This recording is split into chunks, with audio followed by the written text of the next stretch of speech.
Thank you. No, it's not.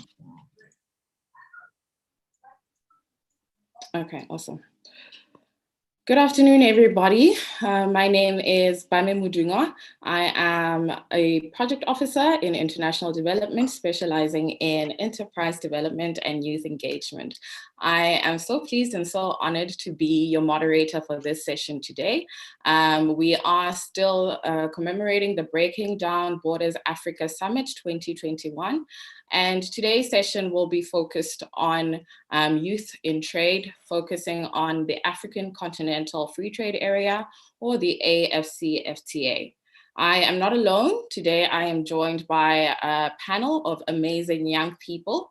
With me on this panel today is Daniel Ari. I hope I said that correctly. Daniel is a digital communications expert and youth outreach facilitator. Daniel, can you just give us a wave so everybody can see you? Awesome. Also with me today is Sandra Akite. Sandra is a trade policy analyst currently working with the AFCFTA Negotiation Support Unit based out of Addis Ababa. Hi, Sandra. Can you also just give us a wave? Awesome. And then finally, we have with us Lethabo Sithole.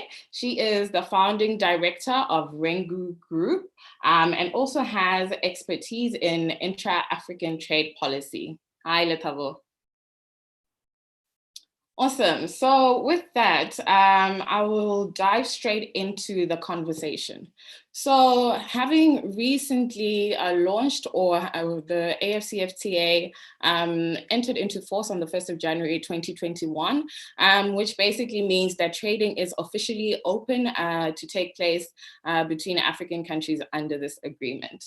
You know, excitement is at the highest, but this is really quite a great and big undertaking to try and connect the 55 member states of the African Union under one liberalized trade agreement.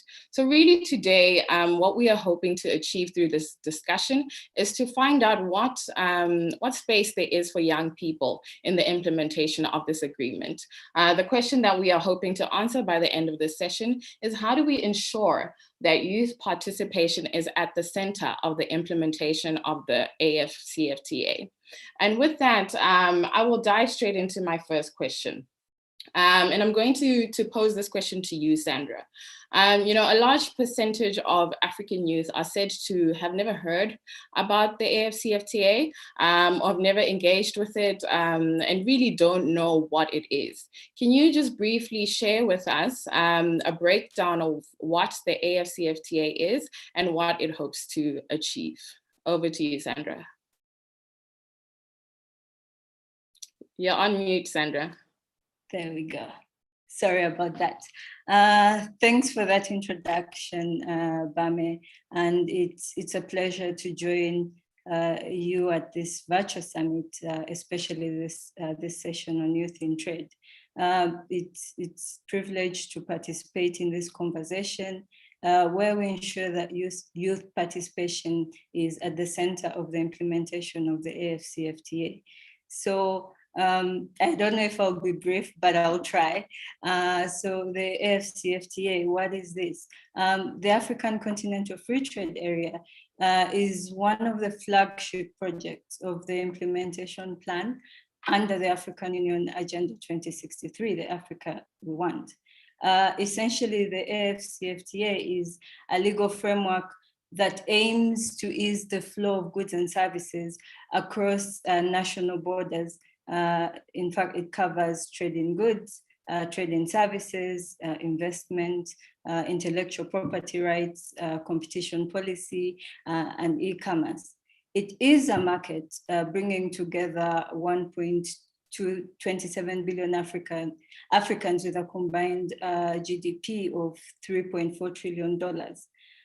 It is a market that is meant to be shared by 55 African Union member states that are committed to eliminate tariff and non-tariff barriers on trade in goods, as well as facilitating free movement of services across the continent. The target of the AfCFTA is to increase intra-African trade from less than 20% to 50% by 2030, which is less than 10 years away. So to date, 54 countries have signed this agreement, and 36 have ratified the agreement.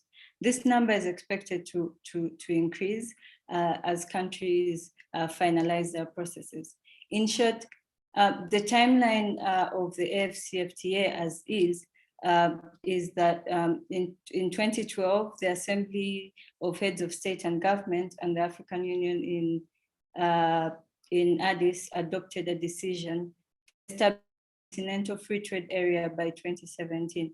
This agreement was then launched in Kigali in March of 2018, where the agreement was open for signature. The operational phase of this agreement was launched in Niger in July of 2019, and the launch of the implementation or trading under the agreement, as Bame said earlier, began earlier this year in January 2021. So this brief timeline demonstrates that the AfCFTA has been the fastest instrument to be ratified by AU member states. So looking at this agreement is negotiation and implementation. Briefly on negotiations, there have been negotiations for different protocols, and these are in phases. So the agreement establishing the AfCFTA, together with 3 protocols, were adopted by the Assembly. So that is the Protocol on Trade in Goods, Protocol on Trade in Services, and the Protocol on Rules and Procedure for Settlement of Disputes. Negotiations for phase 1 are ongoing and expected to be concluded later this year. So phase 1 of the negotiations is focused on trade in goods, as I mentioned earlier, and trade in services and dispute settlement. These protocols together with their annexes. And then phase 2 negotiations will be covering investment, intellectual property rights and competition policy. And these are the initial stages of negotiations and would also be concluded shortly. Phase 3 will cover e-commerce and digital trade. At this point, I must add that a protocol on women and youth in trade was recently added to promote opportunities for these groups under the agreement.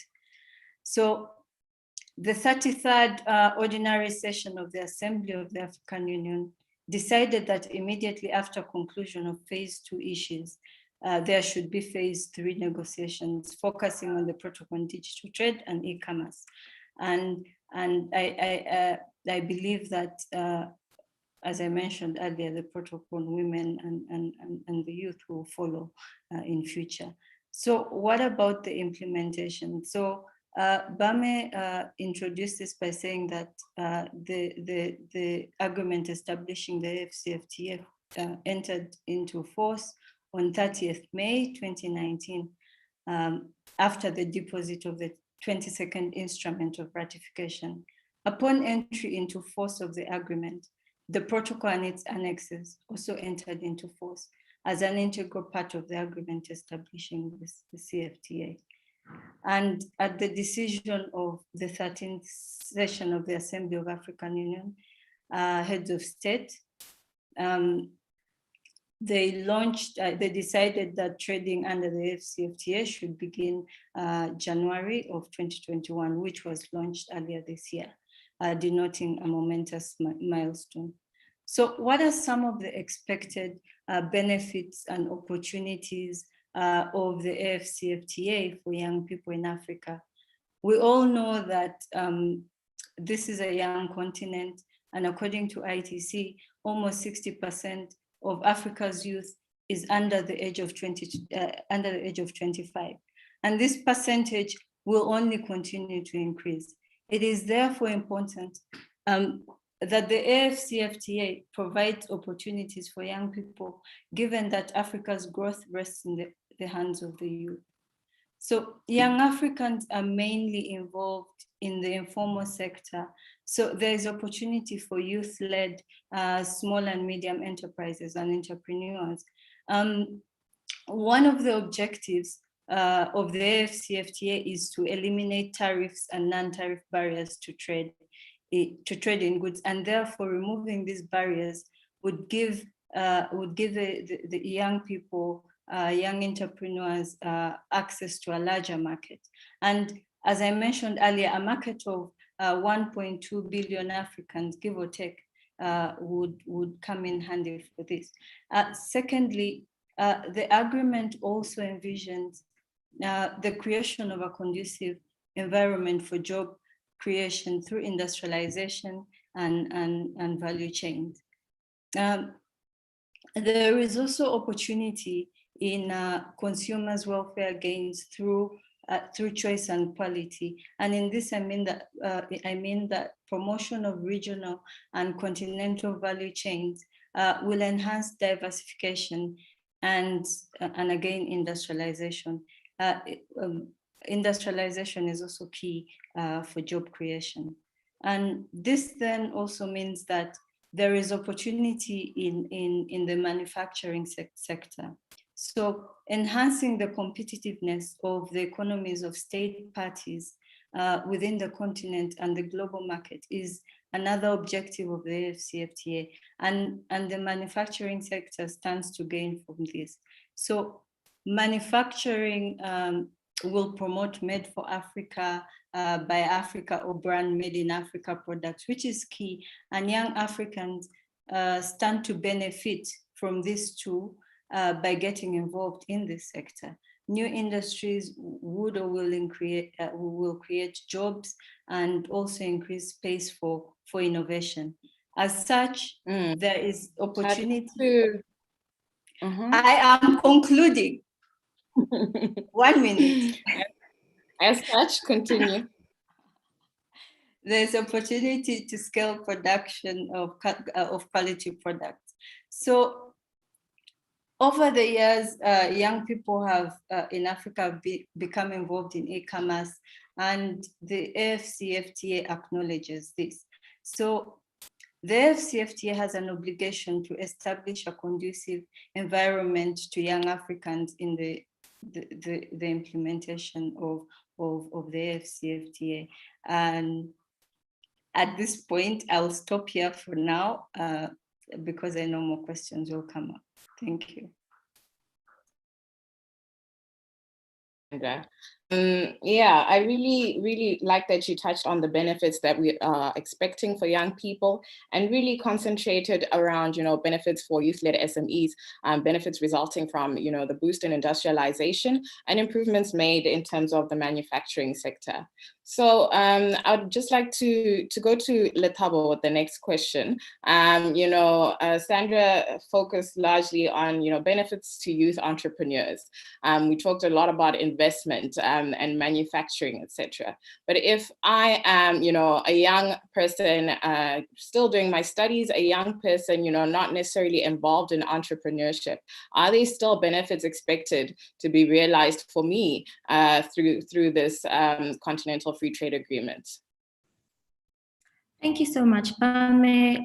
Firstly, I would like to start by thanking yourself and your whole team for organizing the summit and establishing a very, very, very important platform for meaningful youth engagement and to allow the youth to discuss issues that very much affect them. To answer your question, and also Sandra, thank you so much for that answer. I think you covered so much, and it's very important because I do think that a lot of the times people aren't really sure what, phase 1 and 2 of the agreements kind of entail, or, how's this agreement, how we implemented it and launched, the starting of trade under the agreement, but we're also still negotiating this agreement and its protocol. So thank you so much for that. Bame, to answer your question, so I would definitely say how you see the benefits or the prospects or the opportunities for a free trade area. And my answer will look at trends around other intercontinental agreements, is the 4 fundamental freedoms that come with the free trade area. And I know a lot of the focus has been on trade in goods or capital and investments, but there's also, free movements of persons, free movements of capital, free movements of investments. And those open up a lot of opportunities for many young people. So whether it's labor migration, or young people migrating for studies. I mean, if you are looking to study in another country, the African Continental Free Trade Area, if implemented correctly by all its member states, can present a lot of opportunities for young people to move around the continent, to study and to work. So labor migration for me is definitely one thing that I feel should be spoken about more often when we speak about the free trade area, and also why I feel the free movements of persons protocol needs to be finalized and rectified by a lot of the member states. It can solve one of the most pressing and continuing and also alarming issues on the African continent, which is youth unemployment. And youth unemployment is then linked to a lot of things: crime, peace, and even socioeconomic development. There's no way we can speak about sustainable development in Africa if young people are continuing to become, the people who get a lot of the benefits left. If young people aren't involved in economically involved, a lot of young people are not economically involved, and there are no opportunities for them to become economically involved. And so definitely the ability for the agreement to ensure that we can all enjoy these fundamental freedoms, all 4 of them. We can move our goods freely, we can trade in goods, which means, businesses and people who are trading in goods will benefit. If it's trade and investment and services as well, then, then young people who, are service providers, young people who'd like to invest across the continent will be able to do so. And the nice thing about the AFCFTA is there's also a lot more protection, investor protection and dispute resolution mechanisms for investors on the continent. And if it's free movements of persons, then if people can't move, then we can't say we are like, how do we move goods if we don't have free movements of persons? If we're still kind of like scared of, Pan-Africanism and African people being able to move across the continent freely. And I think all of them together work like a wheel or a gear, and every part is important for effectiveness and for the effective implementation of the agreement. But I hope that answers your question. Definitely. You touched on, a really key issue of labor migration. We all know that, due to the scourge of youth unemployment on the continent as a whole, we've seen young people dying in the Mediterranean in the hopes of getting, better opportunities in Europe and the likes. So that's one of the great things about this agreement, is that it's set to create opportunities right here within our own continent. And now moving on to you, Danielle, we've spoken a lot about, the benefits that we're expecting to accrue to young people from this agreement. But as I stated, in my initial question, a lot of young people are just, not sensitized enough about the AFCFTA. So, I'm aware that you have recently set up a very successful Clubhouse channel around the AFCFTA. And I'm just, I'd like you to share a little bit more about, why you felt the need to set up that channel, and what are some of the insights coming out of the different conversations? First of all, I would like to say thank you very much for the opportunity and the privilege to be here. And hello to Sandra and to Letabo. I'm told Sandra will be joining the secretariat soon, so looking forward to see you. I'll start off with Clubhouse, and then I would move on to the other speaking areas. So with Clubhouse, I joined Clubhouse in January. I think on the somewhere around middle of January. And when I joined in, one of the things I like to look out for is because I'm in the policy policy school in terms of my work, I try to look out for discussions that revolve around policy. So when I joined Clubhouse, I for 2 weeks I was mapping out and trying to find conversations that were specifically toned in the area of policy. And unfortunately, I only found the discussions on Agenda 2063. I didn't find any discussion on the for those who know the youth division in the AUC, the 1 million by 2021 initiative, and I didn't find any discussion room on the AFCFTA. So after consultations with a friend who is not necessarily a trade person, but is very interested in policy, I decided to start the Clubhouse room. To be honest, when I started the room, I didn't have any trade experts who, as a panel member of the discussion. So I started off with colleagues and friends from the AUC.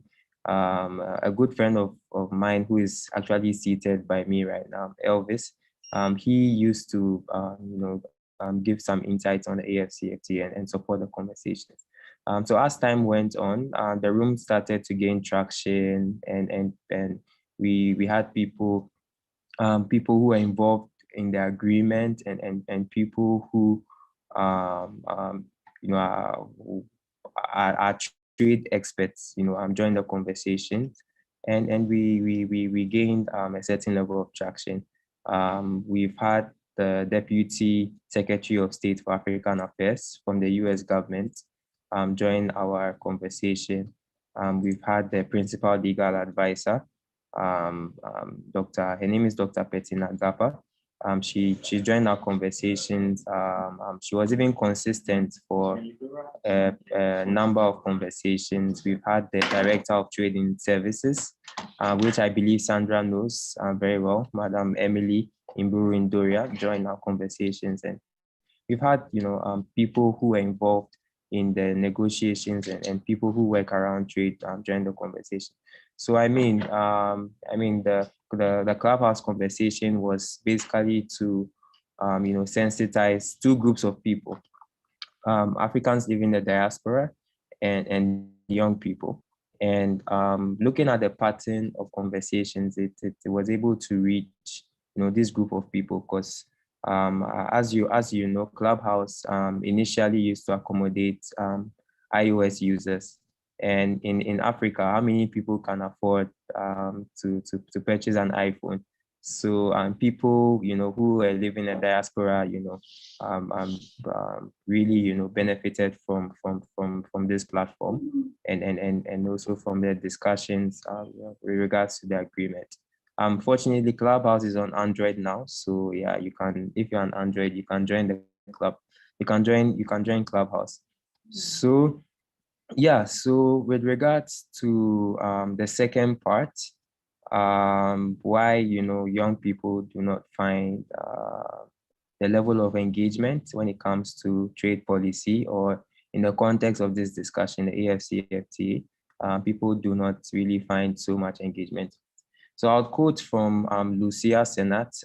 He was a chief trade economist at the European Union. He made certain observations which I would lay down for the purpose of this discussion. Some of the observations were, number one, economists are normally bad communicators. They are complex, they are very fond of complex jargons. For example, if you are in a negotiating room, which I believe Sandra was in a number of them, you notice they use a lot of acronyms. For example, if I say Rex, I know the people in this panel would understand what I'm saying, but if I say it to a layman who just wants to do business and trade, he or she would not understand what I'm trying to say. So REX is basically the regional economic, communities, the ECOWASs, the EACs, and all the other, regional economic communities. So this was some of his observations. Another one was, trade policy used to be circumscribed to a small circle of experts. The dialogue around trade, policy reaching the general public, that level was very, very low. And it was even a border, even at the EU level, they were able to make this observation that this, the area of engagement around, trade policy was very low and was just, circumscribed to a few group of experts and policy makers and, people around that. So with regards to the AFCFTA, I know that the layman doesn't want to hear anything technical. They just want to hear what exactly applies to their area of trade. For example, if somebody wants to trade with another country, what protocols are in place to enable him or her, trade with little or no barriers in place. That is all the person wants to know. The person doesn't want to know what the RECs are.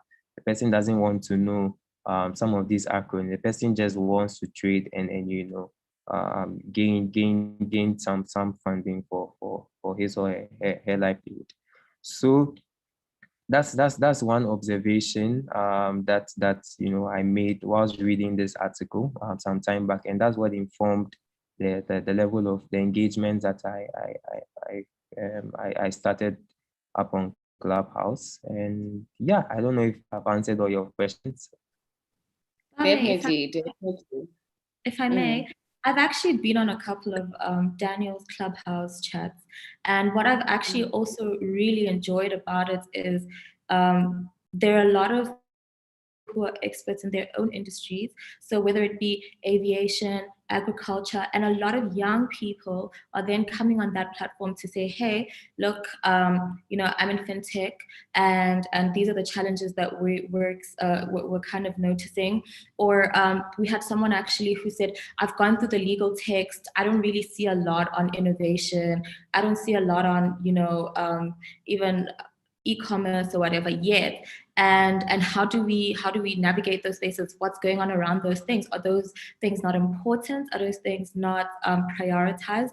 And so it was a great platform for people who are working in the trade policy space and people who are working in different industries to meet and say, okay, I hear you, but like any other free trade area or regional economic communities, the legal text is very vague and basic. There's literally not much you get from the legal. In fact, I think, this is a 20th century agreement, the AFCFTA. There's nothing novel about the legal text, but the policy negotiations and the policy priorities around it are then what's important.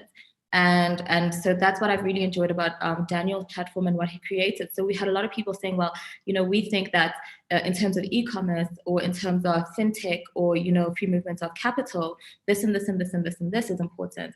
And that's important for young people to say what they want, what's important for them, what they see as the future of Africa and the Africa we want, because we are the custodians of the continent. If we have a median age group of 19.7, then, most of the people who are doing the negotiations now aren't going to be here by 2063. And it's important for the people who will be here, who will carry and implement those protocols and policy priorities to say what they want and what's important for them and what they see the future to be. And, well done, Daniel, for creating a platform that did allow for that to happen in a very social setting.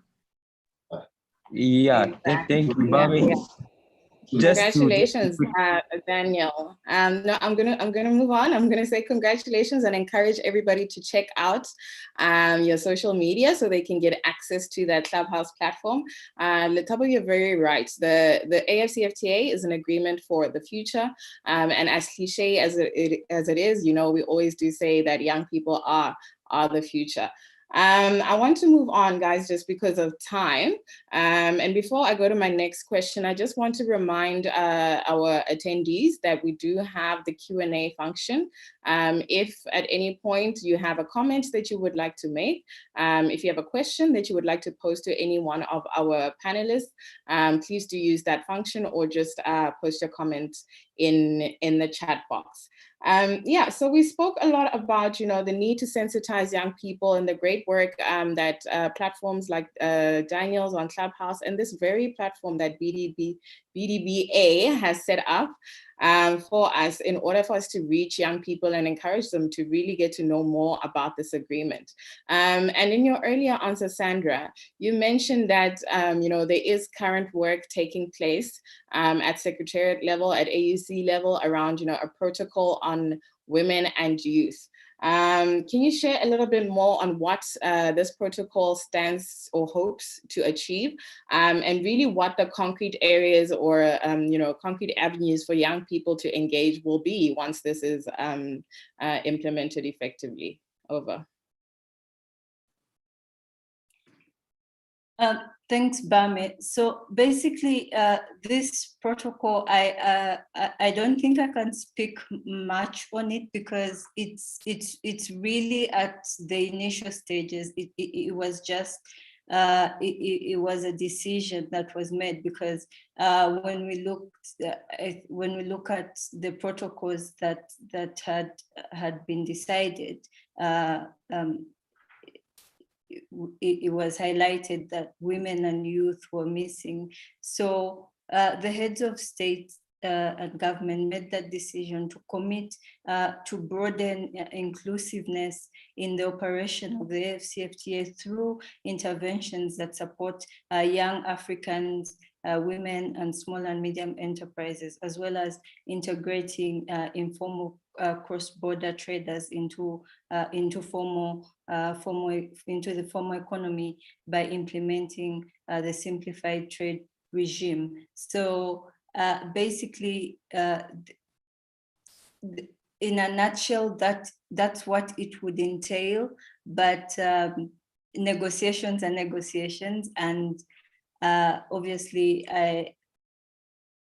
we're yet to find out what will be entailed in that protocol, and this is why platforms such as these are important, so that by the time that time comes when the negotiations are being discussed, then young people's ideas and what they would want in their protocol can be added to that. Thank you. Thanks, Sandra. We look forward to seeing and hearing more about the developments of this protocol. Now, Letabo, Sandra mentioned that, you know, youth and women are often the groups excluded in some of these conversations around trade policy. One would say that we have seen some level of movement in terms of, you know, gender mainstreaming and really getting the gender conversation a lot further in terms of ensuring that women are empowered and engaged in these conversations. Do you think, with that in mind, that there are any lessons to be learned just from the drive of gender mainstreaming that we've seen take over across the continent and the globe, that we can take to ensure that youth participation is also prioritized at policy level? Okay, so I would say, even though gender mainstreaming in the trade, in international trade as a whole, has become a priority, I don't think that there's enough inspiration to draw from that. And I'll say that very critically, because a lot of the policy priorities around gender mainstreaming and prioritizing the youth are like papers. Like, they don't inform the reality on the ground. We don't actually see it being done. We see young people at tables, but we don't see a lot of implementation. So, or we see a lot of discussions with young people and they just end there. But what I will say is there's one platform that I've actually really liked, and I've seen grow and empower women across the globe, traders or people who are looking for supplies or whatever, and that's SheTrades. SheTrades is such an amazing platform for connecting women from across the globe. They've dealt with issues from a policy level, from a training level, from a scale level, and then from a financing level. So we can't really assess the readiness of minorities or young people, or people who were previously excluded from discussions, and want to assess the effectiveness of that and how well they fit into the spec of people who can receive financing if we aren't willing to do the work that needs to be done to make sure that they are ready and they are businesses or SMEs or startups that fits that criteria. That is the work that governments and leaders need to do. That is their job as well. So, I think definitely SheTrades is a great example. And I think it's the kind of platform that we would need for young people on the continent, because we don't only need policy, we need training. We need trade information. We need to know, I need to know, and Daniel mentioned earlier that a lot of people don't really care about the recs anymore.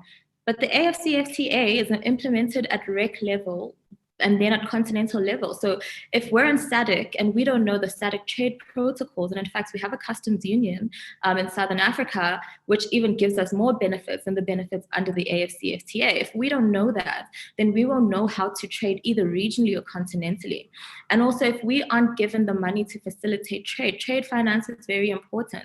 Are there funding institutions that are specifically looking at young people and youth initiatives, youth businesses, to fund them to ensure that they ease the cost of trade for them, and also that the cost of trade isn't then borne by the consumers or the people who would purchase that. So I do think from all those levels, SheTrades is an amazing example of a platform that was created to empower women, and I think the similar model would work for young people on the continent. Perfect. Yeah, I've heard about the SheTrades program, and I like how you broke it down to show exactly, how they're implementing that and what we can use to replicate for young people. I've lost Daniel on my screen, but I hope you're still there to hear my question. We've really spoken a lot about, the upcoming protocol, and now some of the ways in which we can learn some lessons from gender mainstreaming in order to advance the youth agenda and trade policy. But the question I have for you, is how do we ensure that young people aren't left outside of the conversation? So Lethabo has done a really good job to highlight, some of the key areas that we need to see take place, at rec level, at continental level, for us to say, young people are engaged and young people are supported. But, in terms of us getting involved and actively participating, how do we move from conversations such as this one, or conversations taking place on the Clubhouse platform, to really become activists for youth where trade policy is concerned? What are some of the ways in which we can engage young people to participate? Thank you very much, Bame. And thank you very much, Lethabo, for those kind words early on. So for this area, I would I'll just say two things, two overarching things, and I'll explain them. The first thing is for young people to take the initiative. It's very important that young people take initiatives and not always expect to be spoon-fed. I took the initiative I took on Clubhouse, and somehow things just fell in place as time went on. I never expected that one day I was going to have the Deputy Secretary of State for African Affairs from the US government joining our conversations. I never had, the idea that one day I would have, key people within the Secretariat joining the conversations. All you need to do is to take an initiative and not always expect to be spoon-fed because the AFCFTA is there. It's been signed, and there are so many things that a young person can do with it. I believe we are all we are all experts in different fields, and the agreement speaks to all the fields, even in medical services. The agreement speaks to people in the area of medicinal practice. It speaks to those who are in the education sector. It speaks basically even in the tourism sector. It speaks everywhere. So as a young person, take the initiative, do the necessary research that you need to do. And I believe that the government offices are open. If you are a young person living in the diaspora, you have your embassy. Avail yourself to the embassy and offer yourself to work with them. A lot of times, young people are always looking for incentives before they take initiatives. But I believe that sometimes you just have to start something, and later on the incentives would come. For me to get to this level, I took a lot of initiatives, and a lot of them were free. I remember I worked for an IT organization for free for a number of years, and little did I know that a few years afterwards I'll end up at the AUC on a continental level and working on policy communications and data analysis. So I sometimes you don't have to look for incentives, but you look for the impact that you would create. So young people should take the initiative and avail yourself to opportunities, whether they are paid, whether they are even the level of payment is minimal, or whether it's free. Obviously, you cannot take free things forever. There'll be a time where you need funding to be able to secure projects to a certain level. So yeah, these are the two encapsulating things that I wanted to share. That take the initiative and avail yourself to opportunities. Thank you. Over to you, Bam. Thank you, Daniel. As we are nearing the close of our session, before we go to the Q&A, I'm going to ask you, Lethabo, and then Sandra, a similar question.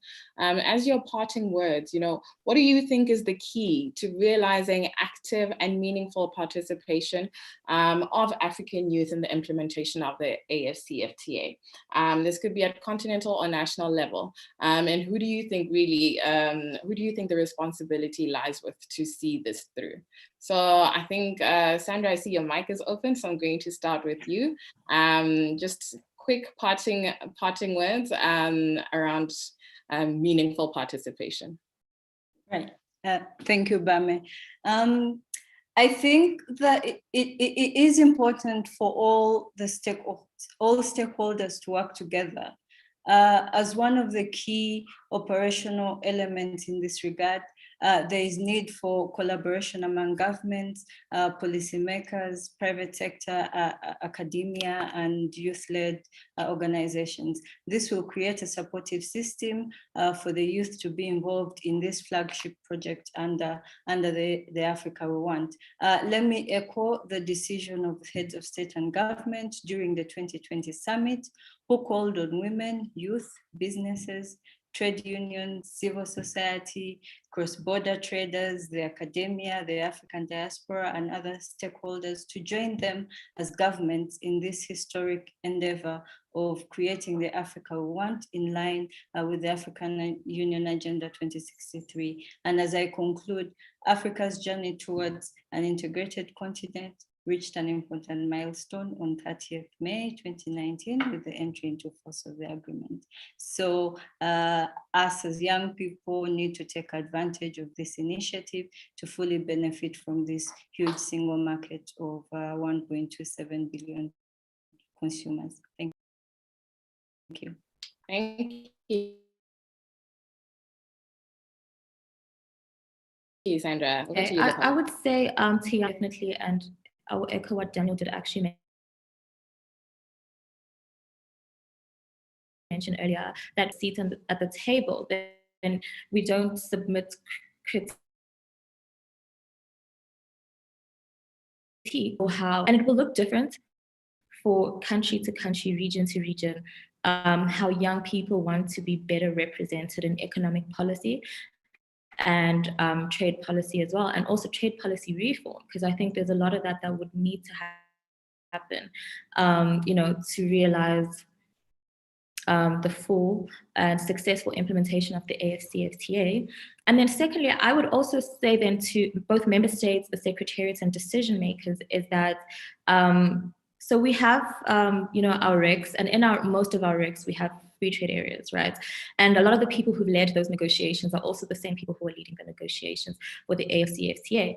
And looking at, you know, the trade flows in the different regs on the continent, I would say there hasn't been successful implementation of free trade agreements and regional economic communities on the African continent. So I would say open up space, you know, and give space for new voices, for new ideas, because I agree with what Daniel said to a certain extent. There's only so much pressure you can apply from the outside. There's only so much, you know, critique and strategy you can suggest from platforms such as this. If you're not actually making those decisions, if you're not at the tables where the decisions for youth policies and policies for women as well, then it's really just going to be a lot of talk. And I know that everyone has a very optimistic outlook on the AFCFTA. I do myself as well. And I did begin that way. Then I actually looked at the history of intra-African trade agreements, you know, in the RECs, and also in you know, different like bilateral and multilateral trade agreements on the continent. And I was like, you know what, this is not a different agreement, and the policies are great, they're novel, and more people are being involved, but those didn't work out as well. You know, some of them are even better. Some of them have better policies, even, you know, greater promises, but we will never realize the full prospects and enjoy the opportunities that will come with an agreement such as this if we're not opening space for new voices, for young people, women, and, you know, other people to come in and say, at REC level, you know, individually we failed at this, and that. And so to ensure success this time with a bigger and more like a bigger and with more opportunities and prospects, this is what I feel would be and different, or should be done different in the different sectors. And that's why I think also involving the private sector is very important, because it's them who trade. It's really governments who are trading. It's and say, these are our challenges, this is how we want them resolved, this is how we would like to inform policy, then would be more realistic as well. And I think the people who actually implement the agreement, a lot of the time I think we overlook the fact that it's the people at the borders, at the ports, who need to really ensure that when I do trade in goods, if I'm passing the Lebombo border into Mozambique, if those guys there don't understand the AFCFTA, then we'll have a lot of you know, bureaucracy, we'll have a lot of red tape, we won't be able to really enjoy the agreement. And I guess that's where non-tariff barriers come in. And those are the big hindrance to intra-African trade. So I do think definitely expanding the scope of who gets to have a say in policy. Thank you. Yeah, that's spot on. I like that final example that, if the guys at the borders are not aware or are not educated or trained enough on these policies, then we're really not going to go very far. Thank you to my panelists. We are not quite at the close yet. We do have a question in the chat coming from Ranzu Mabunda. I hope I said that correctly. The question is around the link between competition law and the AFCFTA. He states that one of the benefits of the AFCFTA is that it's going to facilitate a better integration of the African economy into global markets. But he fears that this may also pose some difficulties as domestic markets will become open to foreign competition and as a result become vulnerable to anti-competitive practices originating outside of national borders. He wanted to know what the panel's thoughts are on protecting competition whilst dismantling these trade barriers. So he has addressed it to all, but I think I'll start with you, Sandra. What are your thoughts around competition in regards to the AFCFTA? And I see Lethabo nodding her head a lot, so I'll come to you after. Over. Thanks for the question. I agree, and yeah, there's protecting competition.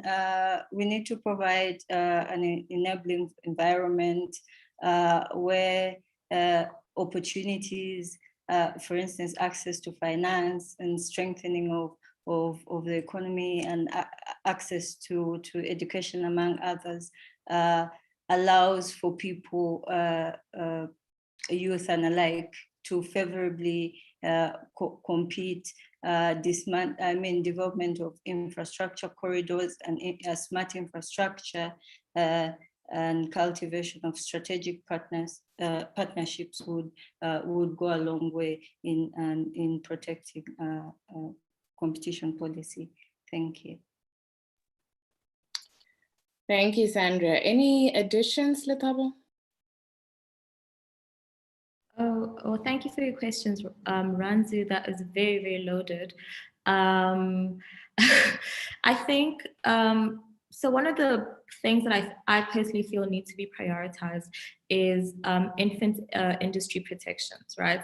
And that would also, if you look at how long it took the giants of Africa to really buy into this agreement. If Africa's largest economies are struggling to buy into the agreements because they're afraid of foreign competition then coming into continental competition through whatever bilateral relationships the member states each have with foreign investors, then you see the need for protecting infant industries in the various countries. I think definitely infant industry protection and trade reform around that, and looking at how much local content is required for the different industries, depending on which industry is leading in that member state and that country.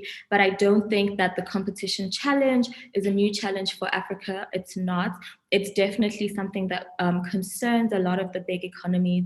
And what we don't want to see is a NAFTA situation where, only 1 or 2 or 3 member states are benefiting from the agreement and the smaller economies are then just being engulfed by these big economies. And then that will just make those member states poorer and ensuring that there isn't a lot of economic activity amongst the people who reside in those member states.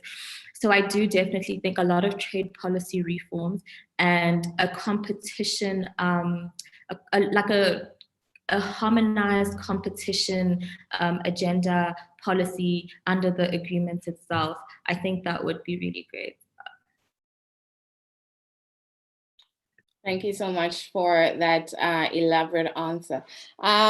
We are going to wrap it up now. Just to highlight some of the key points coming out of the conversation. We spoke about the benefits expected to accrue to young people through this agreement, largely centered around opportunities for youth-led SMEs and youth enterprises. As the elimination of tariffs is implemented, we hope to see more and more young people getting their goods traded across the continent. We are also hoping, or expecting rather, to see the increase in job creation as industrialization is developed across the continent. And through that, we hope to see, increased manufacturing happening within Africa. We expanded the conversation then to look at benefits expected to occur beyond the entrepreneurship scope.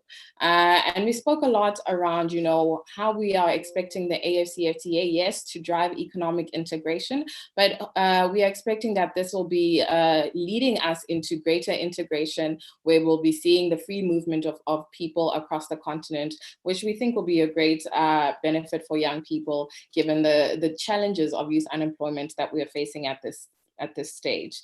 We also spoke a lot around, the need to see, yes, more young people at, having a seat at the table where trade policy is in discussion, but yes, that we need to see the movement beyond, that seat. We need to see the movement beyond conversations such as these to actually start seeing action and implementation of the things that young people are asking for in terms of trade policy. Finally, we just spoke about, what meaningful participation looks like.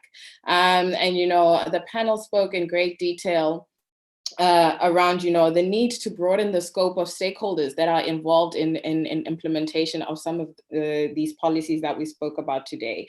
Daniel touched a lot on, young people also standing up and taking initiative to be a part of, the conversation, but more importantly, the implementation.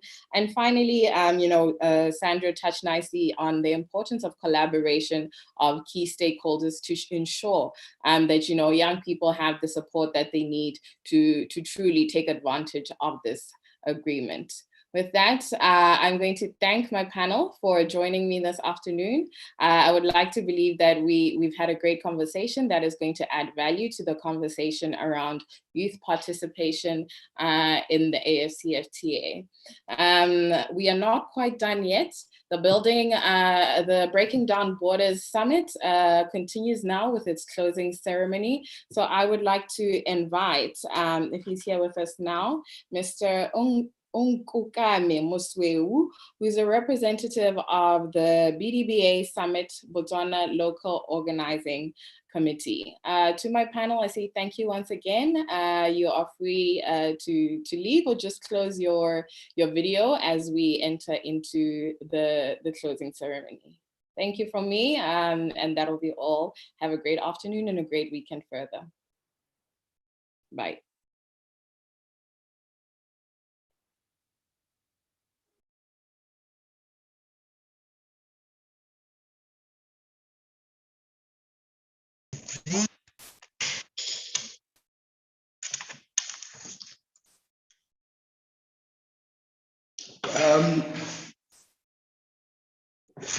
Thank you so much, Bame, for steering such an important conversation this afternoon. Hello and a very good afternoon to all of you African young people across Africa and indeed beyond the region. What a way to end a transformative and informative packed summit, Breaking Down Borders, the Youth Summit 2021, and indeed leading to what I believe is a perfect explanation of what Breaking Down Borders is. In my view, Breaking Down Borders Summit is a festival of ideas. It's a platform for transformative dialogue. It's a platform where young people from across Africa are able to bring that different expertise, to bring that knowledge, to bring that skills, to talk about issues that not only affect their countries, but issues that affect youth development as a whole in Africa.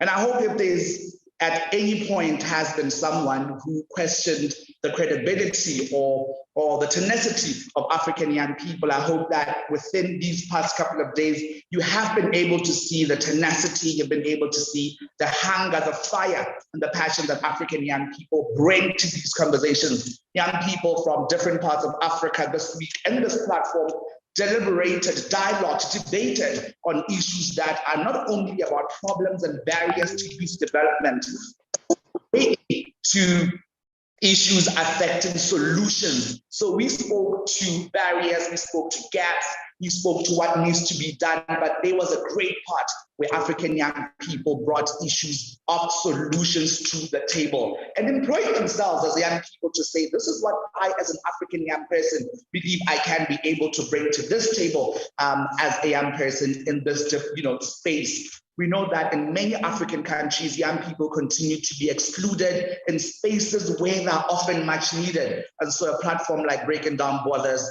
Youth Summit, in its 5th year anniversary, was able to bring some of these conversations to the table. A strong call which came through from the different dialogues that we had, be it panel, be it side events that were hosted by different countries. A strong call that came out was for Africa to create and open up opportunities for young people, to open up the table so that young people can be able to join the conversation at the table.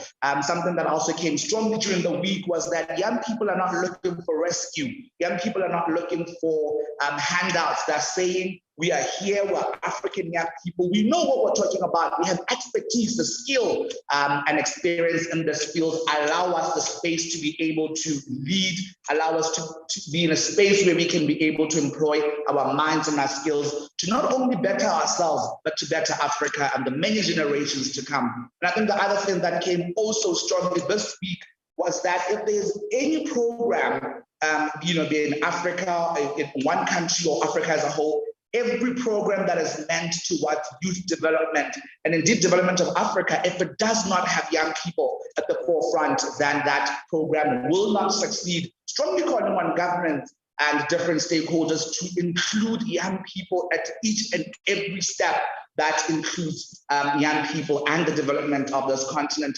The theme of this year, Young People in Africa, Collective and Power Beyond COVID-19, spoke specifically to the issues that during this pandemic, the pandemic has hit young people so hardly in terms of socioeconomic, in terms of political, in terms of cultural aspects. And I think, unfortunately, the pandemic also exposed a great part of inconsistencies, a great part of inequalities towards young people, towards development of Africa. And I think through this dialogue, this week, we've seen through this platform that young people are ready, young people are capable, young people can and are ready to transform this continent. And if anything is to happen, if indeed we're supposed to transform this continent, then we need young people who are part and ready to be part of the transformation of Africa. But that comes with providing the space for young people. I think through the Breaking Down Borders Summit this year, the young people have made that voice clear. We've made our voice clear to say, we are ready, we are capable, and we can do it.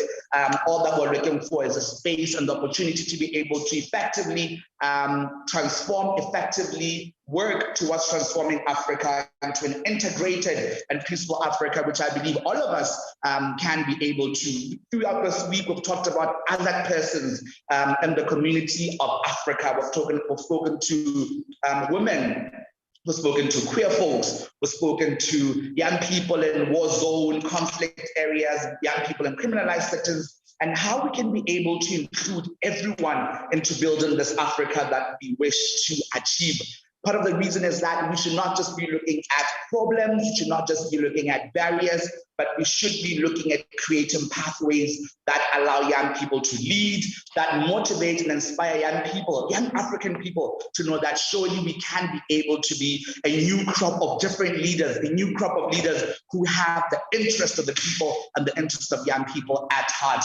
The Deputy Minister in the Office of the Presidency of South Africa, Mayor Honorable Thembi, spoke so eloquently as he opened this year's 5th anniversary, 5th Breaking Down Borders. She said that African young people have the ability to create stable communities within their countries, stable economy within their countries. And I really want to leave each and every one of us with that thought in whatever space, no matter how little it is. What is it that you can be able to do to ensure that you you improve the economy of your village, the economy of your city, the economy of your country, and ultimately economy of Africa. And I remember very vividly at the very first Breaking Down Borders Africa Youth Summit in Johannesburg, one of the questions that we were left with that I wish to leave with each and every young person today here is, do you believe, can Africa fund Africa? Can Africa build Africa? And most importantly,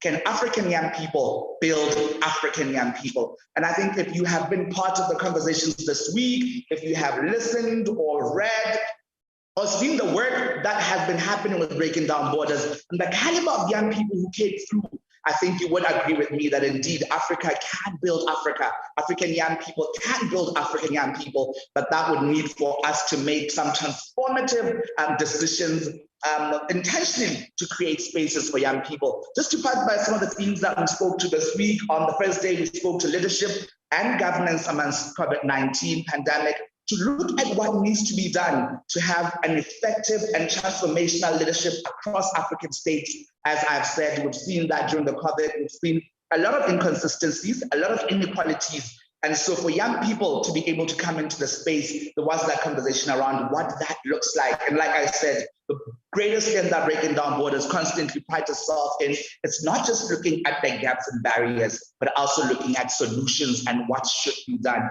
We looked at other people, livelihoods and realities, the realities of people in our communities who are often disempowered, who've been systematically disempowered. How do we bring their voices into this collective and beautiful Africa that we want to connect as African young people? Because if we want to build Africa, then it's important that we include the voices of each and every young person in this continent. Women, children, queer people, people living with disabilities, people living with HIV, young people in conflict areas. It's important that we have the voices of all. We also spoke about youth and entrepreneurship. What does it mean? And we spoke to the value of young people in entrepreneurship and building Africa. What value do young people bring in this conversation? And of course, this afternoon, Bane, with the team, they led a conversation around youth and trade. How do we build this beautiful Africa that is able to sustain itself? And really going back to the question that I posed earlier on, can Africa fund Africa? Can Africa build Africa? This has been a beautiful, beautiful couple of days that we have enjoyed, that we have dialogued, and I'm hoping that the networks that Breaking Down Borders often brings, that we'll be able to take to our different countries and different spaces in making Africa a better place. We thank you so much, The Break. I cannot thank enough the partners who each and every year for the past 5 years has been supporting Breaking Down Borders Youth Summit, ensuring that it happens despite the challenges, despite all that COVID-19 came with. They were partners who stood by Breaking Down Borders team to make sure that it becomes a success. Each and every one of you, thank you, thank you, thank you so much. You are indeed playing a huge role in making sure realities of African young people do come true. Thank you so much to the local organizing committee from Botswana, who were part of this program, designing the program, designing the theme, and making sure that it comes out to speak to the issues that are important to African young people. Thank you, thank you, thank you so much. To the Breaking Down Borders team led by Paul and Tabi, the entire team, the creatives, making sure that we are live and we go on. Thank you, thank you, thank you, thank you. But more than anything, I think it would be a gross mistake not to thank each and every African young person in Africa and beyond Africa who believes in the work and the dream of Breaking Down Borders. I believe if we come together and continue to do this work, we will be able to move Africa to a much better and greater space. In conclusion, please remember this afternoon, right now, we will be having a session by Dignity Africa on getting creative with your mobile phone, hosted by Dignity Africa. And I think there's an important one, what a way to close, so that we know how we can be able to build Africa, even with our phones, particularly during the time of COVID-19 pandemic and all restrictions that come with it. Ladies, gentlemen, Africa, it has been a pleasure with you. Thank you so much and enjoy the next session. Goodbye.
Good afternoon, everybody.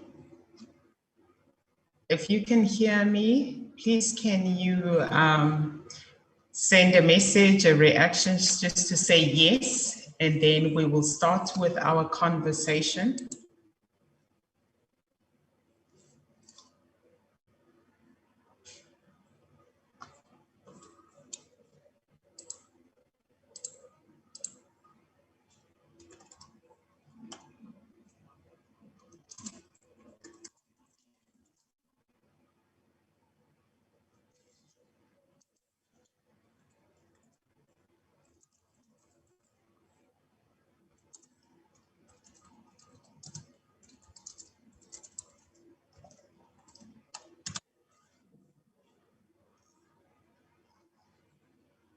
Okay, fantastic. Can I ask that you guys make me a co-host so that I am able to share? There we go, fantastic.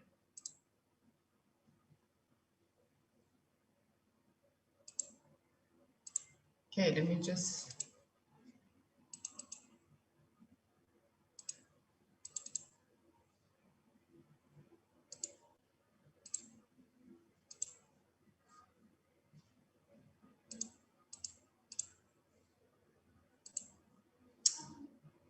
Okay, fantastic. Guys, I'm going to start with the presentation. My name is Lusanda. I am your host today. And yeah, very nice to meet everybody. Can I have a show of who everybody is? This will help me to be able to gauge who I'm speaking to, and this will also help me to understand and really just lay the context of my presentation to be based on the various kind of industries that you guys are part of. So can I have a show of who I'm speaking to? Then I can quickly introduce myself as well. What industry are you in? And yeah, please just introduce yourselves. If I can get 2 or 3 people to get the ball going, or if not, let me start. So, well, my name is Lusanda. I am a trainer at Digify, Facebook, Boost with Facebook. I am an owner of an agency called Luome Brands. In my past life, during corporate life, I have worked within the commercial space, within marketing, within digital, as well as sales. So I totally understand the commercial space in its totality. Last year, I started my agency focusing solely on digital marketing. This is to help small businesses and entrepreneurs to set themselves up online, to get themselves visible online, as well as I do coaching as well with regards to people that are looking to set themselves up. So essentially, that is who I am. And yeah, so we are going to get starting, right? So before I get going, my screen is going all over the show. Okay, great stuff. So let me go. I'll start with the story. I'll start with the story of a business about their name. The business owners are called Bud and Lisa. So these guys, in fact, just quickly before we even move on, let's just understand that our topic today is getting creative with your mobile phone. So there was Bud and Lisa. They are owners of Distinctive Gardens. They are a landscape company. They're based in Illinois in the United States. So like most businesses, they wanted more customers, right? So we all in business, we're looking for customers. The more, the better. So these guys are like 2 hours away from Chicago. So Chicago is the central city, and they are based in Illinois, which is like quite a distance of a drive. I would say in our context, it's like Carltonville and Johannesburg. So it's quite a bit of a distance. So essentially their business is in the middle of nowhere. So for somebody like myself who's from the Transkei, I understand the dynamics of finding myself in the middle of nowhere and having to drive distances to go and meet up with my clients. But thanks to social media, that is a thing of the past. So they're 2 hours from the closest city in Chicago, and they have a thriving business. What they did is they ran an ad on social media to create ads. So they were targeting people that were interested in gardening within a certain radius around their business. So this was obviously, so they sell Christmas trees. So this was for their Christmas tree business. And every once in a while, what they would do is they would get a message, they'd get a call, or if they were lucky, somebody would actually come in and buy something. I think most of us in business know that feeling of getting, business once in a while, especially if you're starting out. So this wasn't good enough for them. They wanted to get better. They wanted to do more. What they did is they then decided they're going to start creating ads to make better sales. And they wanted to see their return on investment. So they created this ad. You can see how drastically different this ad is from the ad you saw before, the Christmas tree. So this ad was more visually interesting than a simple photo of a Christmas tree. So as you guys know, on social media, we are able to disrupt and bring something totally unexpected like these guys got. So they then did this promotion. They had this image that you guys can see. Tilly is the short for Tillandsia, which is the name of a plant. So they created this ad, and you know what happened? They sold out. This was all based on an ad placed on Facebook.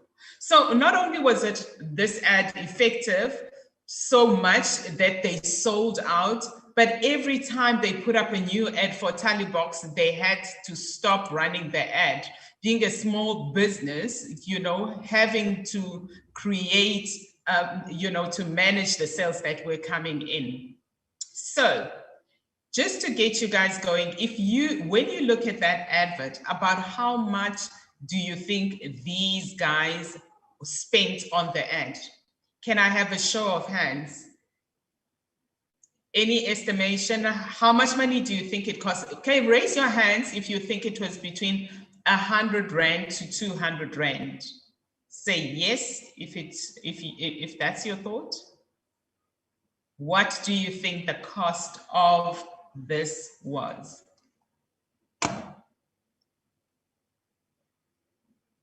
Okay. Okay, Sibu says 600, Gabelo 200. Okay, so, and anybody else want to take a jab?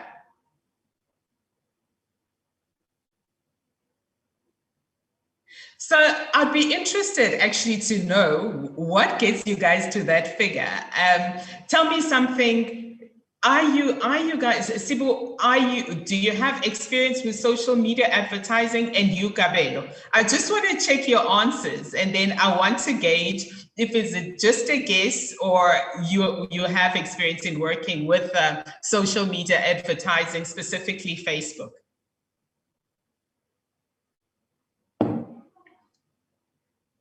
A little experience. There we go. Okay, cool. All right, now let's see. How much did these guys spend? They spent $1.99. Yes, $1.99. That would be about, let's say, 25 bucks in our context. So they spent about $1.99. Remember, guys, the big thing is the production would obviously cost more, but the most important thing is just the effectiveness of the post that was put up. They were able to make an effective, engaging video for just $1.99. So let's look at how, and let's talk about what's the secret. They were introduced to Facebook Mobile Studio. This is one of many approaches to building a great and a great creative advert or campaign by using your device everyone has in their pocket, which is their mobile phone, which is why I absolutely love Facebook advertising. And a few inexpensive creative apps. I'm sure you guys have experience with a few apps that help you to build a campaign cost effectively, at times even free. But we'll take a look at that and we'll have a chat as we move forward. So what can you learn from the story about Bud and Lisa? It's not what they were doing that was bad for their business before, right? It is what many small businesses do. I mean, it's stuff I do in my business. But what they didn't realize was that they could easily make quantifiable better ads on their own with just simply using their phone. So you can use an app like Video Shop to create content, like Bud and Lisa. They didn't spend a lot of money hiring somebody or buying fancy equipment. I mean, gone are the days when you would have to have this fancy equipment to use. You know, what you would need is most probably like a ring light. Make sure you work outside in natural light and get creative in terms of building your business and your brand. So there's a myth that the only way to make great content is by having a big budget, which is absolutely not true. And a production company, you remember when small businesses like in the past would never even think of asking an Ogilvy to give me a quote because I would know what that means. But these days, what do? I just work everything off my phone. And I using a few creative apps and a tripod basically to create the ads. So like these, all these were made by small businesses, just like yourselves, using a mobile phone and a creative app. I just want to find out from you. So Kabelo says he doesn't have. I just want to find out from you, what sort of business are you in, Kabelo, or anybody else? I would just like to have a feel in terms of who am I speaking to and what kind of people I have in my audience.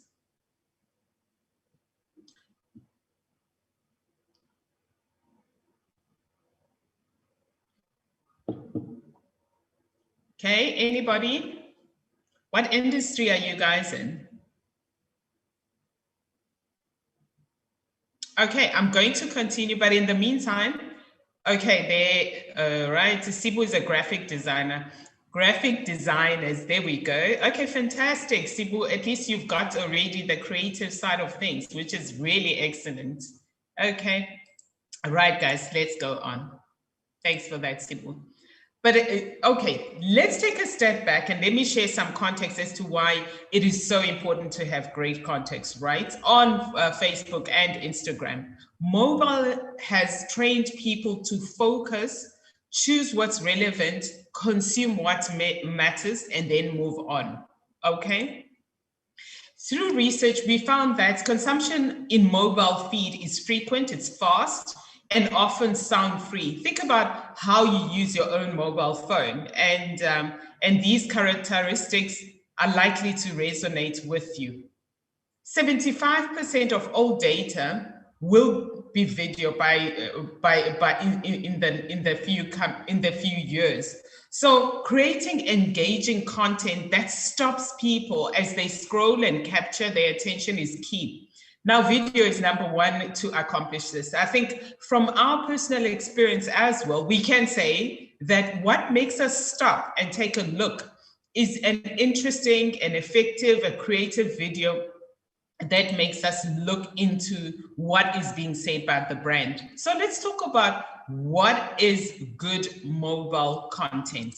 What is good mobile content? What are people looking at? It is thumb stopping, number one. All right, so what do we mean by thumb stopping? We mean it is visually exciting. Consider an animated message and a clear call to action, right? Which simply tells you, click here after you see this video. It captures your attention quite early. So you want to capture the attention of the audience quite early in the making of the video. Show the use of your product. How does your product help? How is your product used? How is it applicable to what you can offer your customer? It is built for mobile. Your video content should be 15 seconds or less. Build your content as a square, right? Or vertical to minimize, to maximize the experience on mobile. For news feeds, since you don't have to turn on the sound, so what happens oftentimes is that content is viewed with sound off. So if you have an important message, your audience may have to hear it. Do you guys know what I mean? So what happens sometimes, let's say you're in a doctor's room and you forgot your headsets or whatever, and you're just going through your social media. You still want to see the content, but make it appealing without even having sound. And another point is that for deaf people, this is also appealing to people that have hearing impairments. So for stories, you can plan for sound and so on. So next. Okay, so you also built for your audience, as you can see here. The company Pretzel, I love this image. What happened is the company here, Pretzel, has two pieces of different content. One is for parents, which showcase a child, and one is a bit playful for millennials. So they clearly targeting two audiences, but the brand message and the content remains the same, which is great, because if you're laying out different kinds of adverts, you can differentiate them based on who your target market is and who you are trying to speak to with that specific content. Any questions so far? I hope we're still on the same page, guys. Right, I've got a comment here. In a commercial space, but digital adverts are becoming more important to corporate. So yes, I'm here to learn. Thanks for that, Gabelo. So he's in the digital, he's in a commercial space as a graphic designer. Thanks, guys. Keep those comments coming. I appreciate that. Thanks, Gabelo. So, when you think about building content, it can be broken down into two stages. We've got the planning stages, which is the planning of your content, and then we've got the second stage, which is the creating. Now let's start with the planning.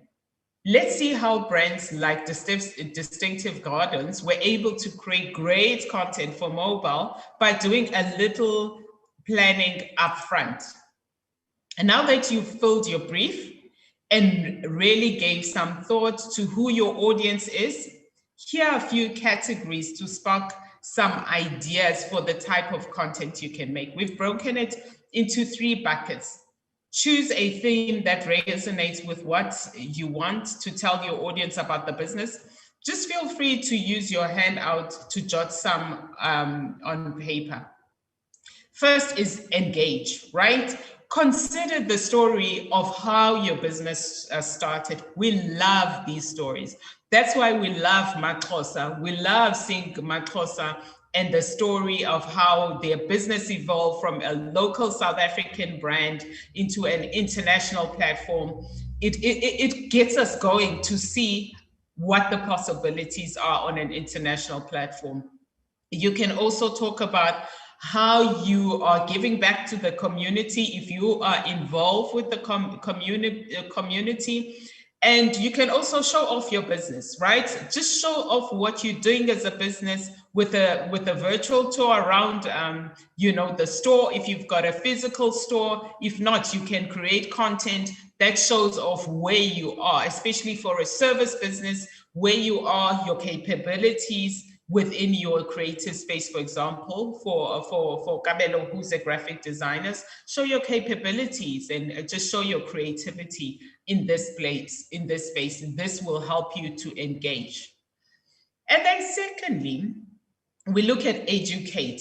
Explain what makes your product or service different. Remember that this was a question in our brief.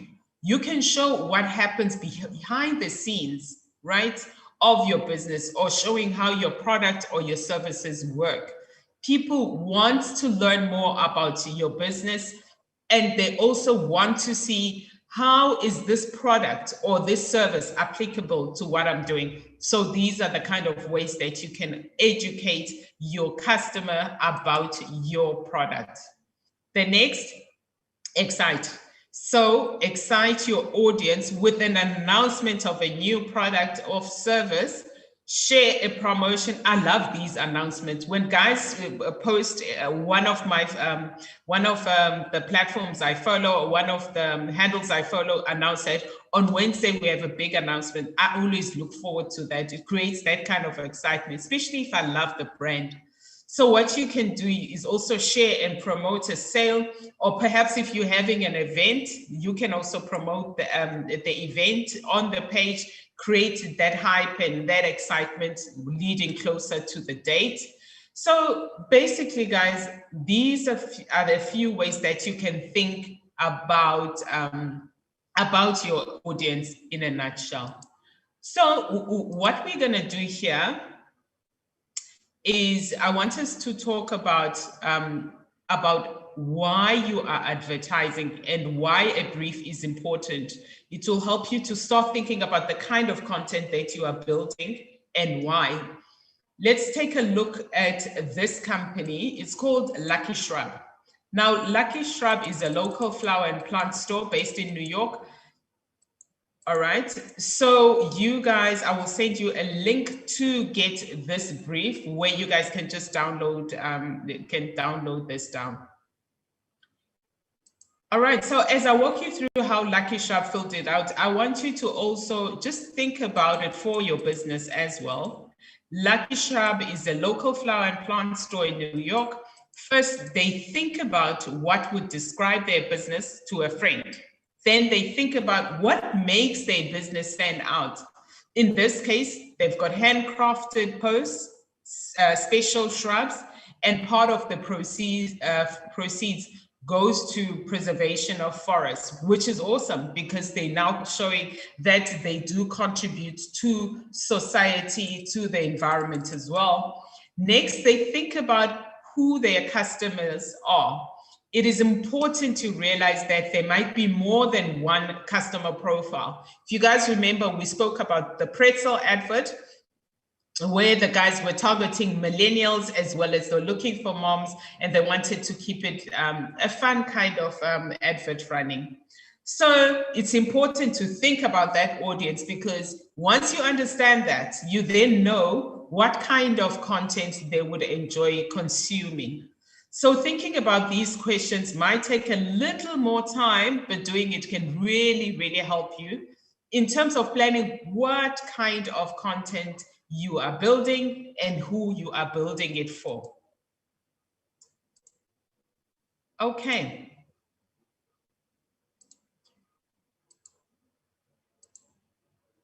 Right. Okay. So from the brief we just filled out, here are the ads that Lucky Shrub produce. They use the excited theme to announce that they're opening a new location in Brooklyn. As you can see, there's a clear call to action to plant lovers to visit the store in Brooklyn, right?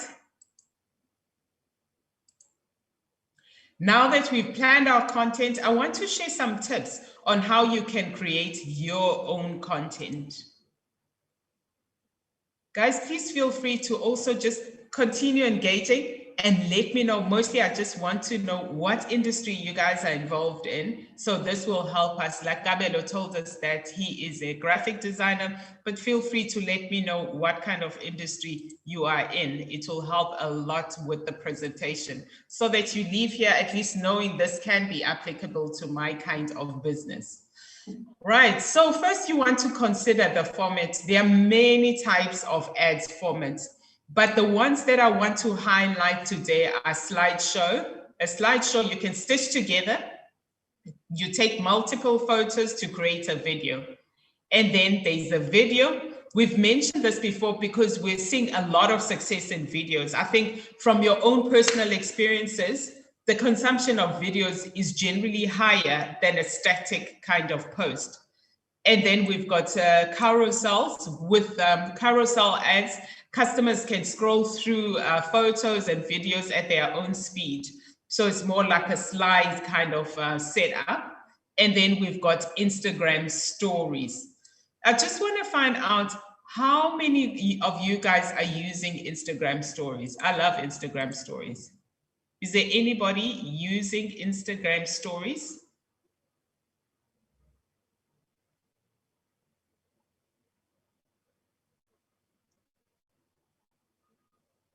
Yes, I do. Fantastic. I love Instagram stories. So what's happening is more and more businesses are using these to connect with customers in a way, in the space that they already are. So it's very, and plus it's very, very easy to make. Instagram stories are very, very easy to make. Fantastic. So now I've got an assistant. Kenny is online. Thanks, Kinelwe. She'll be also helping us with any form of questions. Kinelwe, thank you so much for joining us. The Masentle, who was supposed to take on today, has load shedding. Yes, welcome to South Africa. I'm sure we've all experienced it. Yes. Okay, now let's continue.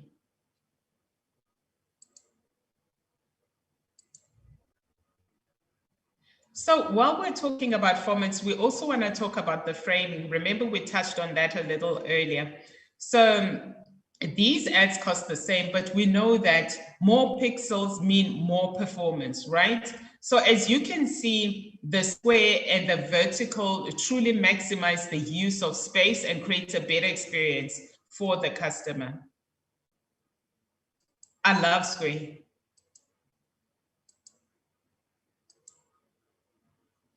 So here are a few tips of creating content that is a static photo. Remember, we spoke about the various kinds of photos. We did mention the video carousels as well as static photos. Let's look at the static photos.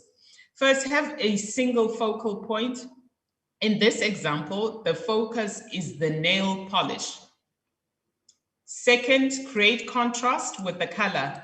The bold background is very eye-catching, as you guys can see that the watch is standing out, and you are able to make the watch the hero of the whole presentation. It stands out on its own.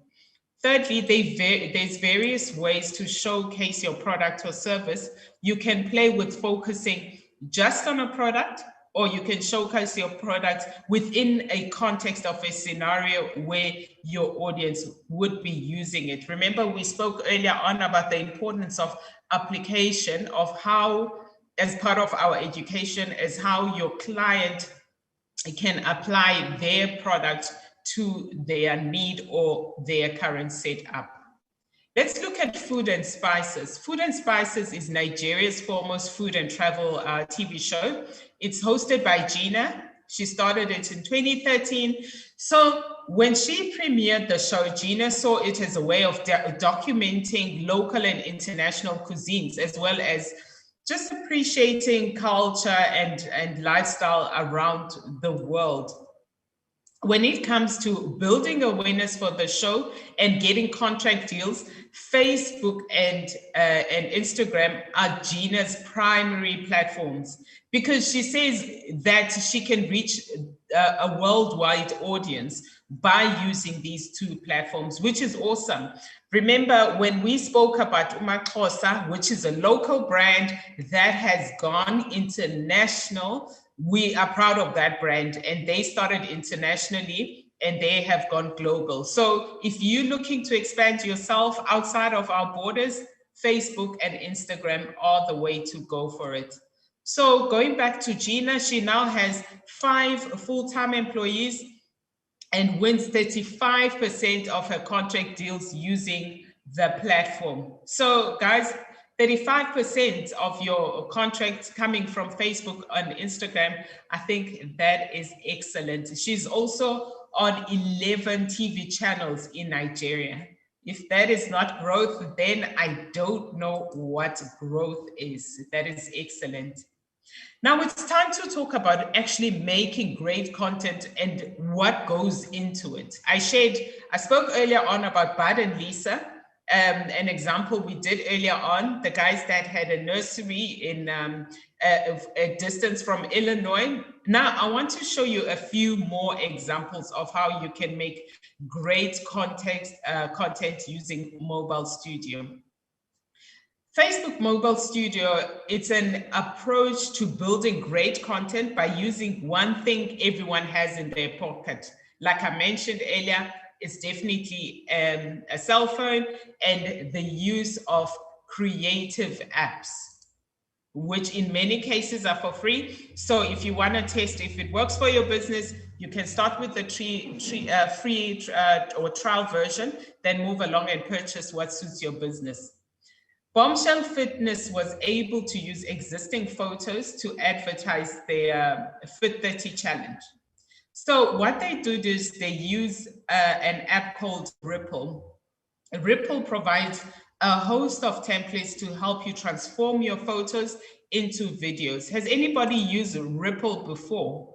Or what other app are you guys using?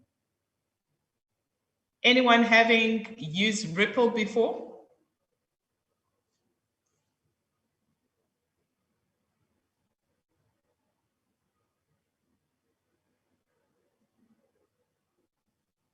Nobody. Okay. All right, so Bombshell Fitness was able to use the existing photos to advertise their Fit 30 challenge, and they use Ripple. So what you do is you open the app. It's very easy to use. I don't know if you guys have your cell phones with you. Maybe we can trial and use it. Okay, so it's very easy to use. You basically open the app. And select your photos from your phone. In this case, there were 4. And then add your message.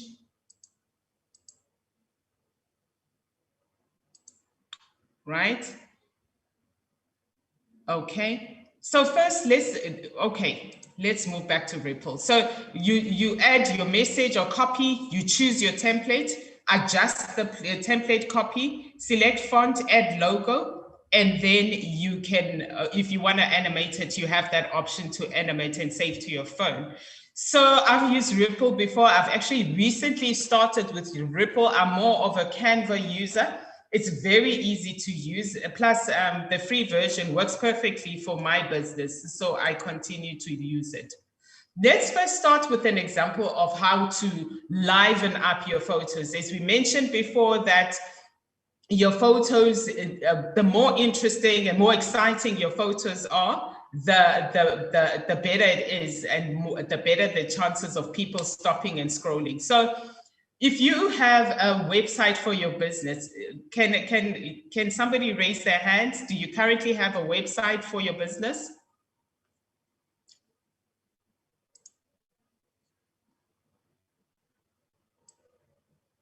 Absolutely love Canva, especially you and I, hey?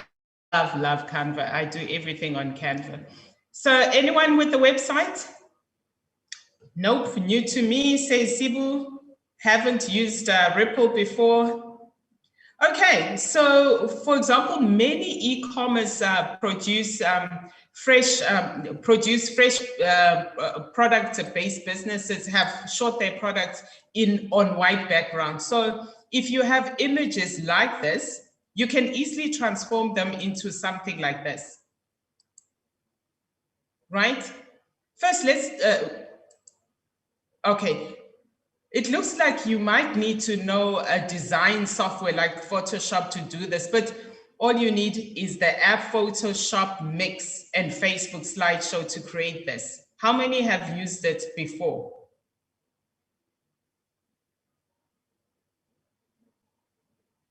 Okay, Pop-Up Plus wanted to showcase their spring collection in a dynamic way. let's see how easy this is. First, you select your image, then you create a photo like this. And if you are able to, if you upload a few photos to Facebook as a slideshow, you can create fun little videos. You can refresh old content for holiday seasons, etc., by simply just swapping the background, as you guys can see here. So you can reuse content, basically just changing the background. So here's another pretty impressive example of how you can take static images like photos. We're always taking photos. You can take these from your phone or from your Instagram page, and then we can make them a little bit more dynamic. You can move from this is a static photo, to this. So this is like this is so simple, but it creates a really impressive and exciting and more eager to look at image. So this was created using an app called Mojo. Mojo is an awesome app. I also use Mojo, but not as much as I use Ripple and Canva. So let's take a look at how it was done. Here's how. So you simply download the app from your app store, and you choose a vertical template, and then you add in any photo that you have saved to your phone. Then you simply add a message, and then you save it on to your phone. So for these stories, you want your content to be vertical, right? But you may not always have vertical content. So using an app called Unfold, I don't know if anyone is familiar with Unfold, you're able to make various kinds of photos and different sizes and automatically create a piece of vertical photos. Here's how. So you simply download the app from your own app store and choose a vertical template. Then you can add in any photo that you have saved to your phone, and then add a simple message and save it to your camera roll, and then upload it to Facebook or to Instagram. Again, the app automatically creates stories ready, and the content is viewed vertically. So Nairobi-based Saru Organics is a beauty brand. They manufacture and they also sell plant-based organic beauty care products. Mkaboi Mkwale founded the company in 2017. So he was studying for his master's degree and finished it and started using Facebook to just let people know about her business. So soon after she began using Facebook and Instagram stories and IGTV to engage with the audiences in a friendly and direct way, she then had a growth of 30% in her direct sales from her platforms. So last year during COVID-19 lockdown, she created a loyalty-based incentive for customers who bought from her website and was able to increase her her revenue threefold. Imagine that, you growing your revenue 3 times during the COVID period when everybody was running around, not sure how to make revenue from their businesses. End results, 30% of direct sales attributed to Facebook app, and services increased 3 times in revenue during COVID period. And what since happened after that is that they now have 5 more hires based on because of the increase in revenue and business. So we've talked today about planning your content and creating your content. I hope this was inspirational, but we're not done just yet. I'm going to give you guys a little bit of homework first, right? So here's a list of our favorite apps. We've vetted loads of apps and selected these ones that we found really useful for businesses. They're either free or pretty inexpensive. If you can take a look at those. Sunday, here's our Canva, right? So you play around, have fun with it, and just see what works for your business, because what works for my business might be different for what your business needs are, and for what from what your customer needs are. So going back to the fact that before we create content, we need to understand our customer a little bit better. So I hope this makes sense to everybody, and I hope that we have learned a lot from this session. I know some of you have said that they were looking to come here and learn a thing or two, even though they do have experience. Let's take a look at the comments. Okay, more people absolutely love Canva. First I'm hearing about it. Kabelo, listen, we learn every day. Okay, I have a blog. Yes, awesome. So, I mean, you can use Facebook and Instagram to grow, to drive traffic towards your blog. It's an awesome way to drive traffic to your blog. And yeah, any other questions? Kabelo, yes. Okay, we've come to the end of our session, but please feel free to ask any questions. Is storytelling more important than posting the product or the service itself?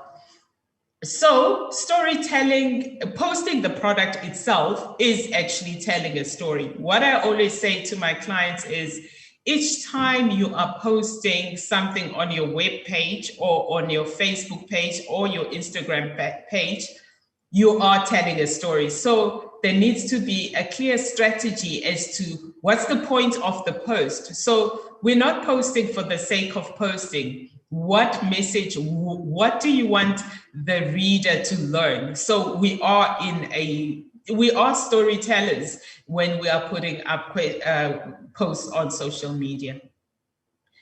Pesishe says, how can you use the promotions on these apps to generate more consumers, not just followers? So there's various ways to turn your consumers into followers. You need, as you start building awareness, and then people become aware of your product, and they build trust, right?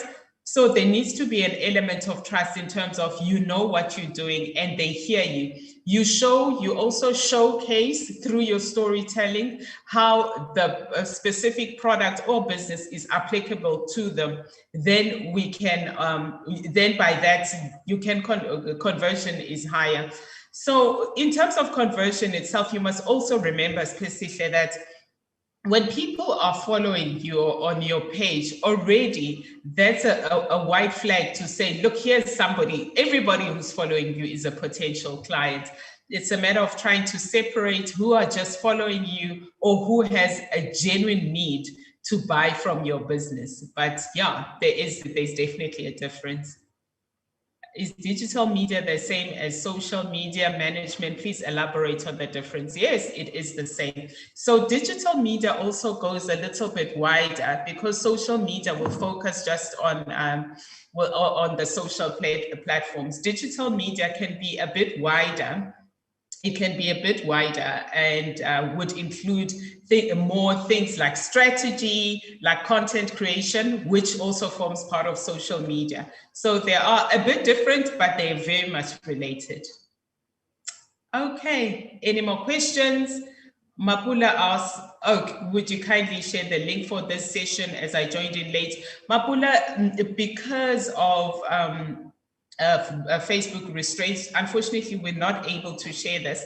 But can I ask you to just send a link of our page, of our Boost page? So what you can do there, Mapula, is maybe just follow us, because we usually have these kind of sessions, which will also allow you to join in again and also expand on other questions that you guys might have, and other topics that we might be discussing, which are also free, about Facebook and Instagram. Fantastic. There, Masentle, thank you for that. So Masentle has sent the link to our Facebook page. Only a pleasure. Any other question, guys?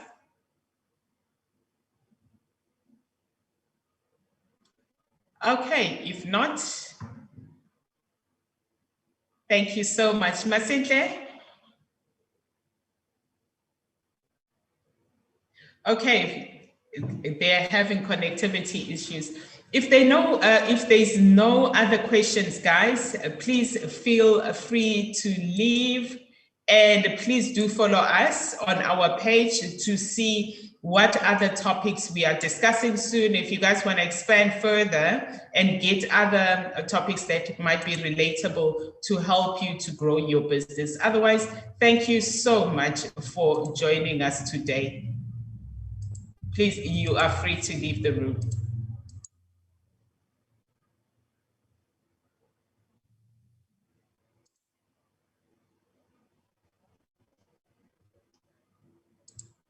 Thank you. Thanks, Gabelo.